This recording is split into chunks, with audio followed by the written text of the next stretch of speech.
Packers podcast, part of the Locked On Podcast Network, your team every day.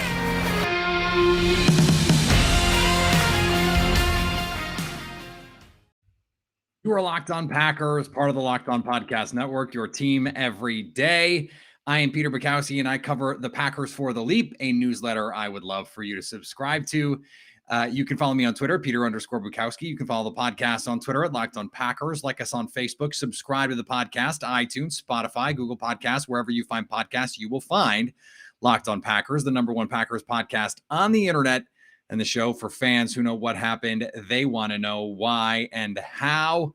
We are live on YouTube. It is our Friday happy hour live show, and it is brought to you by our friends at McDonald's, serving more than just food to communities since 1965. It's always been a place where communities can come together, an unofficial community center. A big thank you to McDonald's for sponsoring our happy hour here today. So we have a big time matchup coming up on Sunday. And for some reason, I'm not really sure why, it doesn't exactly feel like it. This is a monster football game. And I understand the Vikings their record does not indicate that they are a very good football team. But I have a lot of respect for Mike Zimmer. I have a lot of respect for the talent on this offense, in particular, Justin Jefferson, Adam Thielen, Dalvin Cook, and even Kirk Cousins. Yes, even Kirk Cousins. I said I had respect for his talent, not always for everything else. This is a 4-5 team that is 6.5 wins on estimated wins by Football Outsiders, the same number as the Packers. Now, do I think they're as good as Green Bay? No, not even a little. But this is a very good football team that has not played consistently at the end of games and has lost basically every close game they played. And every game they played has been a close game. Green Bay, luckily, has not had to deal with close game luck because they haven't played any close games, which is good because it means that they're winning games. Late game execution is a thing, but it is also something that is fickle. It can not be relied upon week to week to win you a game.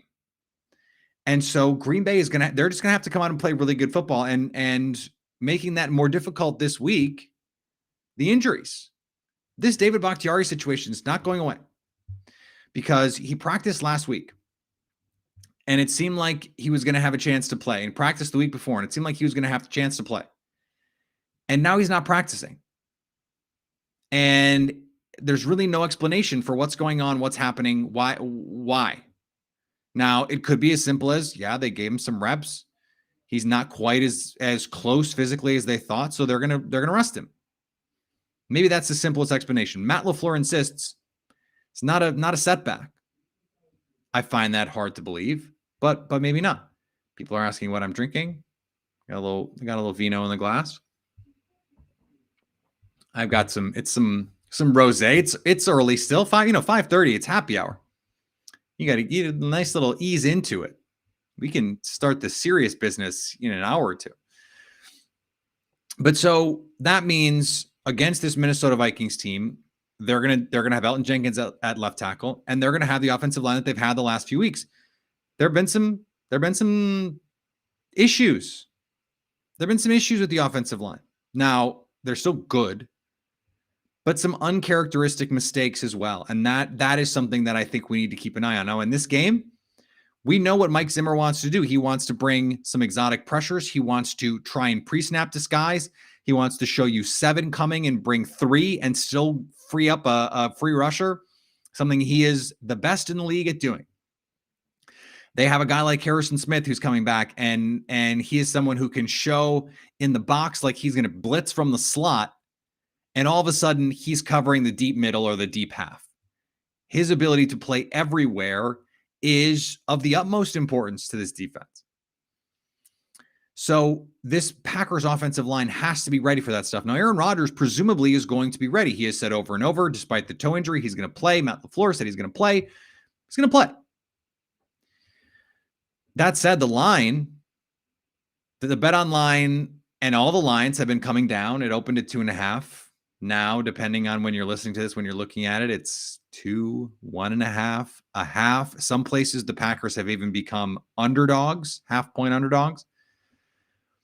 I don't see that, but that's a separate issue. I think the offensive line can do a good enough job because Aaron Rodgers knows what's coming. Aaron Rodgers has seen this movie before.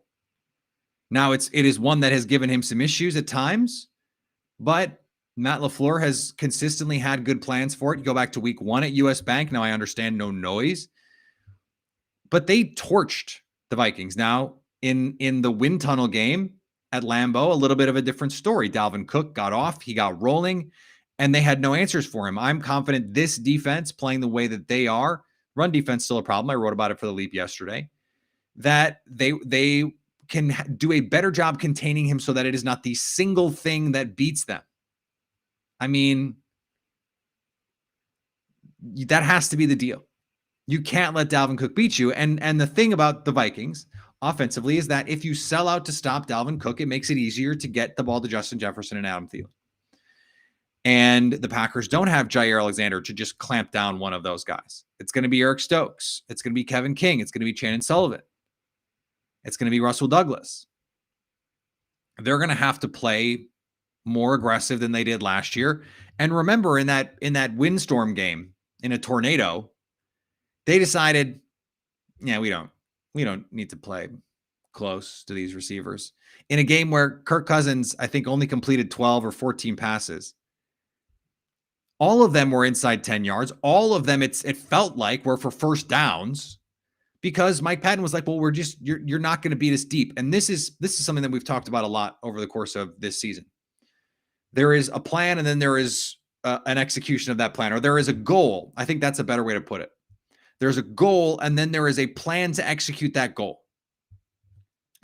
The goal for Mike Patton was to do the same things that Joe Barry wants to do. Stop the run well enough in light boxes. Don't give up big plays. Play a bunch of light personnel. Packers are doing that.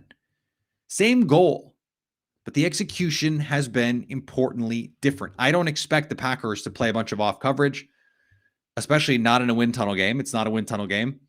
But I don't expect that approach from Green Bay. I expect them to go up and challenge these receivers. They've challenged receivers all season. Even a game against Russell Wilson with DK Metcalf and Tyler Lockett, they challenged those receivers. They were physical with those receivers.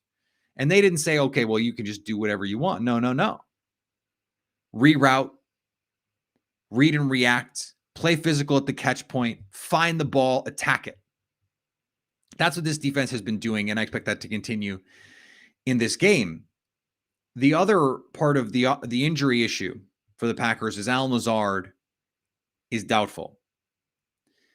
And that one hurts because they had really found something in this 4-receiver set, because you could use Lazard as a big slot, what Nate Tice calls a power slot, and he can block. You can motion him in like a tight end. He can wham block linebackers if you need him to.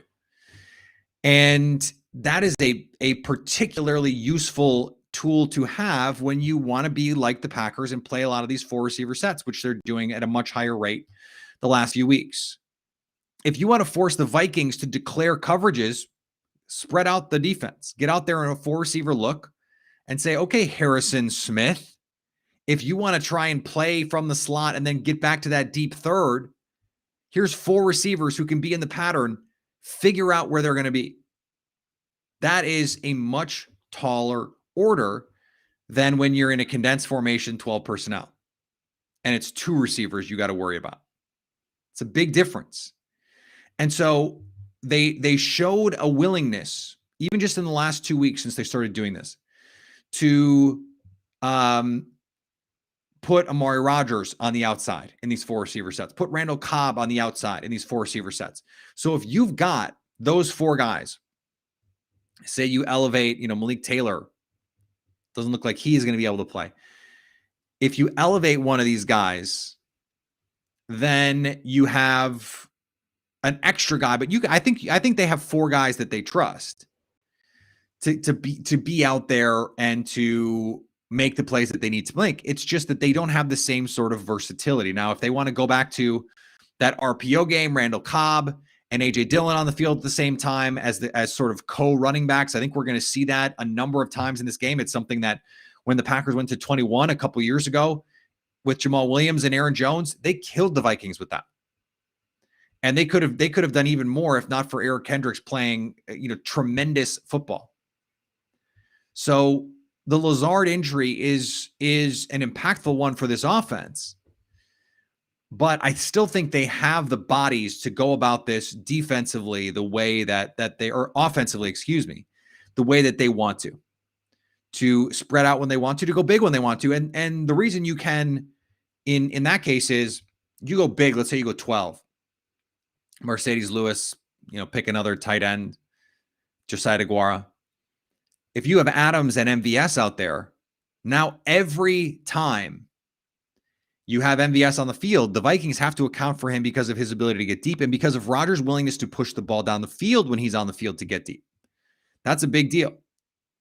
So everything you're losing with Allen Lazard and his blocking, when you go to those 12 personnel or those heavy personnel sets, 21, maybe we see AJ Dillon and Patrick Taylor on the field at the same time. I'd love to see AJ Dillon and Amari Rodgers in the backfield together.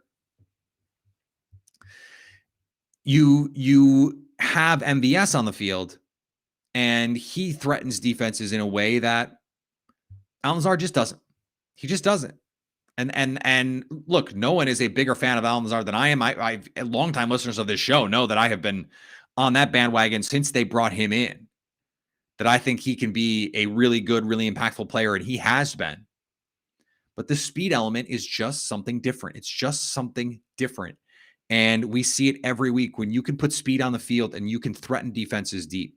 And they have to go to those 2 safety looks, 2 high safeties, 2 deep safeties. All of a sudden, that opens up so much for your run game. And when you've got AJ Dillon, I know they don't have Aaron Jones, AJ Dillon coming downhill, inside zone, outside zone, counters, gaps, duos, all kinds of great, interesting ways to get him the ball. It makes it really tough for a defense. This episode of Locked On Packers is brought to you by McDonald's, proudly serving community since 1965. McDonald's has always been a place that is great for tasty, affordable food, right? But it's more than that. It's a place where friends and family can come to reconnect. A place where classmates can come meet up for a study group, knowing they'll have dependable Wi-Fi and an endless supply of French fries and McFlurries. Butterfinger McFlurry for this guy. Win or lose, it's a place for teammates, competitors, the home team or the away team to come to recharge, to hang out. It was a place I hung out a lot in college. Just recharge, get away from campus and just say, okay, I'm just going to be here for a half an hour and enjoy my food. This is what McDonald's offers. And by the way, the food, delicious. Absolutely delicious. I love a double cheese. The 2 cheeseburger meal, underrated. Underrated on that one. And the best fries in the business. Everyone knows that. Everyone knows that. So stop by. Be a part of your community because McDonald's is already a part of your community. I'm loving it. All right, so we have some questions in here. And do we only have 2 running backs for Sunday? Right now, yeah. And they have some practice squad guys. Kerryon Johnson is someone they brought in for a workout. It's just it's a suboptimal situation. And look, if they had Kerryon Johnson, he's sort of the perfect complement to AJ Dillon. So not having someone like Kerryon Johnson, that is a deal. Losing Kylan Hill was such a bummer because the skill set that he brought was so similar in a lot of ways to what Aaron Jones does in terms of complementing AJ Dillon. So having Kylan Hill, who can be a factor in the screen game, who brings a little bit of juice, a little bit of electricity, a little bit of verve to your offense, who, when he touches the ball, he can make things happen in space. Doesn't need it to be blocked up perfectly. Can see the hole and bang it. Don't. And you just don't get that with Patrick Taylor. He is, I think, a very good backup running back. I like the talent. He's big. He's got more explosiveness than you would think given his size. That doesn't mean that you want him to be your running back 2 in an offense where back 2 is going to get a lot of snaps. Now, is it a game where A.J. Dillon, the Quadzilla, can go out and play and get toed it 30 times and play 85% of snaps? Yeah, probably. He's probably fit enough to do that. But this is a suboptimal situation without Aaron Jones. Now, we don't know how long this is going to last, but it's something that they have to deal with. Now, I do think one of the great counters they've already put in motion, and that is, they took Aaron Jones off the field to run that Randall Cobb quasi 2-back set. And, I think that tells us something. The other thing is I was looking at the DVOA rankings earlier today. Minnesota's 8th in defensive DVOA, despite the fact that Danielle Hunter is out. Patrick Peterson has been out. Harrison Smith has been out. And they are still a very good defense, 6th against the pass by DVOA, but 28th against the run by defensive DVOA. This is true. By DVOA, they have a worse run defense than Green Bay. Imagine that. So if you're going to have a game where you don't have the ideal running back depth, this is the game for it. Because I think they can, and then, you lose Michael Pierce. That's a big deal. They invested heavily in this interior defensive line. They have Hunter. They have Pierce. Those guys are gone. Now, they still have linebackers who can get downhill and make plays. Eric Kendricks is a stud. Is he the best linebacker on the field? For the first time in a long time? That's a real question. What's up, Mark? Shout out on YouTube. If you're not on YouTube, what are you doing? Come say hi. Come say hi every Friday. I think the Packers are going to be able to run the ball in this game with A.J. Dillon, which makes it easier to not have Aaron Jones. That makes it easier for Matt LaFleur to dial up some of the play action plays. And if you're gonna bait Harrison Smith into not being as creative as he can be, you have to be able to run the ball so that you have him guessing. You do not want someone like Harrison Smith who can make you wrong, thinking I've got the advantage here. And so if you can run it, now he's going to be far less aggressive, saying, well, let me try and disguise. Let me try and sneak around what's going on. It's much harder to do when he's got to account for A.J. Dillon in the backfield. So I think the Packers are going to have a good game plan. They have consistently have good game plans to start games against Minnesota. And I like it. I like that part of it. Defensively is really where I have the questions. And I hope they have a better plan. Cyrus asks if Rashawn Gary is going to play, if the Vikings are going to go after him. Why? He's really good. And if he's healthy, no structural damage, if he's got the brace on. We saw J.J. Watt win Defensive Player of the Year with the brace. We saw Rob Gronkowski, kick guys out the club with a brace. The brace is not the problem. I think you can, if you're Rashawn Gary, you can feel confident. It's not my body, it's his body. But it sounds like he's in a good place. So, and this was so funny, and this is exactly right. Robert Mays and Nate Tice were talking on the Athletic Football Show after last Sunday about this Packers defense, and they were saying on the first play for Seattle, they run this, the split zone play. Gerald Everett comes across the formation to hit Rashawn Gary and seal him, and Rashawn Gary puts his elbow in Gerald Everett's throat. And it's just like, okay, it's this kind of day.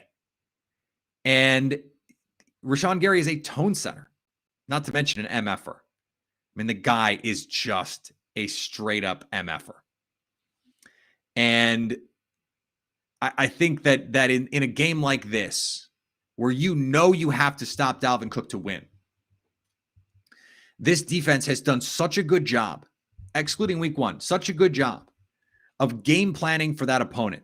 We have not seen this year. And look, the cynical fans are going to get on me for saying this, but we have not seen a game this year where the run game, including the Saints game, where the run game was the reason the Packers lost or even struggled. We just haven't seen it.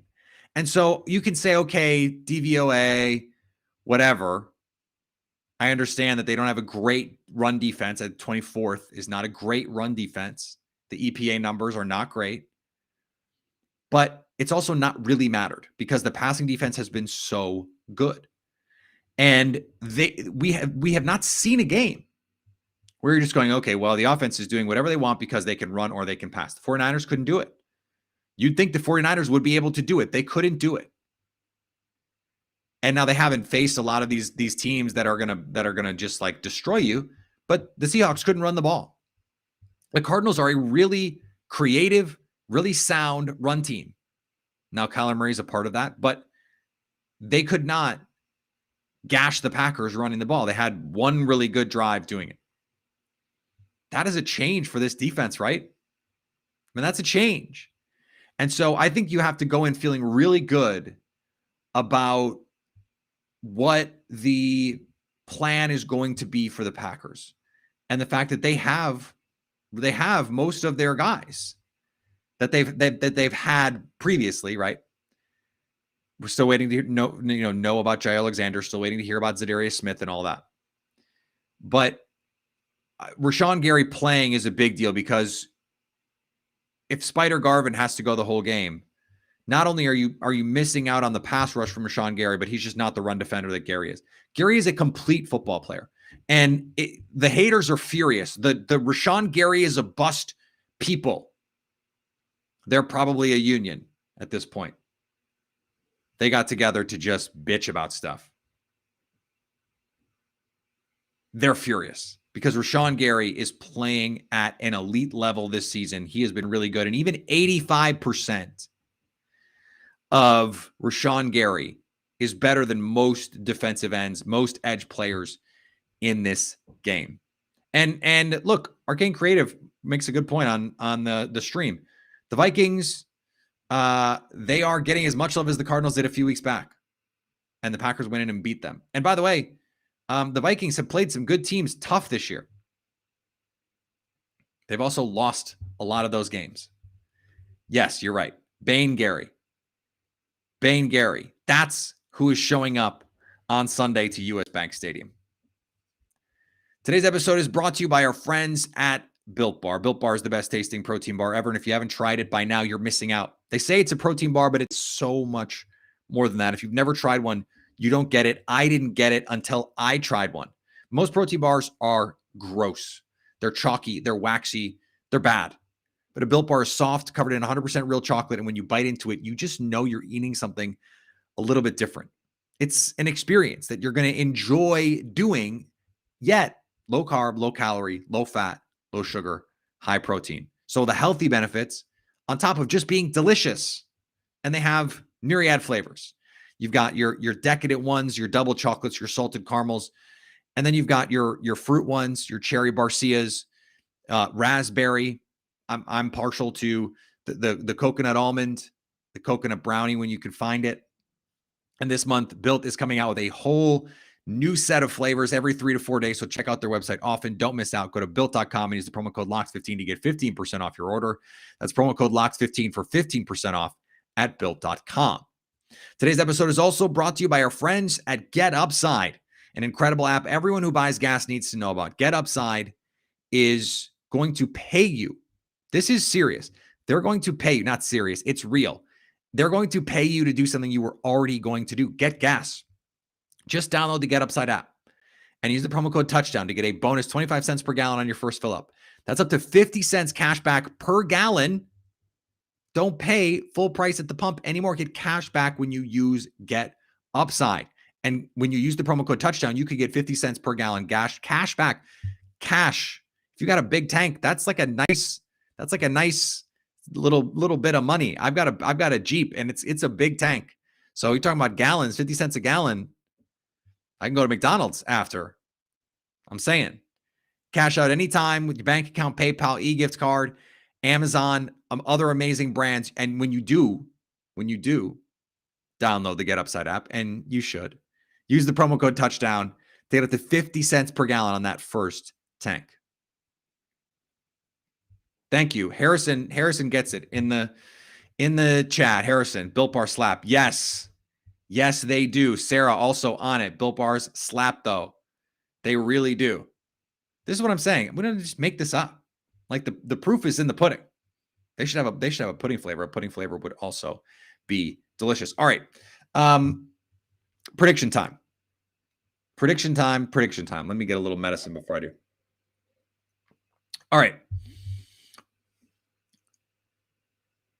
I think the concern over this game,